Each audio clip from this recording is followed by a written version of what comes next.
Howdy, this is Emileigh with Super Awesome Cool Pottery coming at you with a holiday-themed mini-lesson video.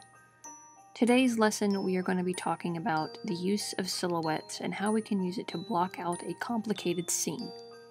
As you can see here, I have used silhouettes of the fireplace to basically build a foundation in which you can draw on top of. Silhouettes can also be used in many different ways. A lot of the times people will use them to capture poses of people as a way to make sure that the pose reads correctly. You can always silhouette it to make sure that it comes across as intended to.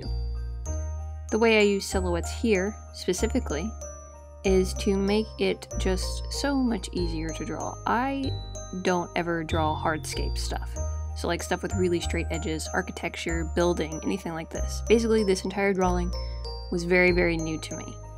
So I was trying to use a technique that I use in figure drawing, which is something I'm very familiar with, to get a very good foundation for the fireplace.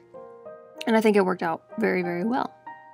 So whenever you are struggling with something, whether it be figure drawing or landscaping, or even doing hardscape like architecture, you can block in your silhouette using really big shapes, dark shapes, to get the foundation, the forms that you want to read.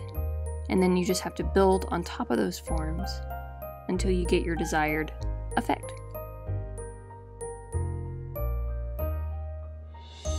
I also use a lot of little cheats whenever I was coloring this piece.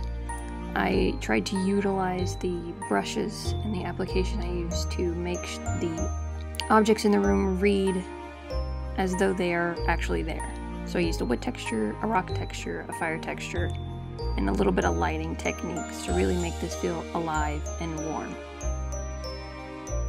I hope you learned something. Thanks for watching.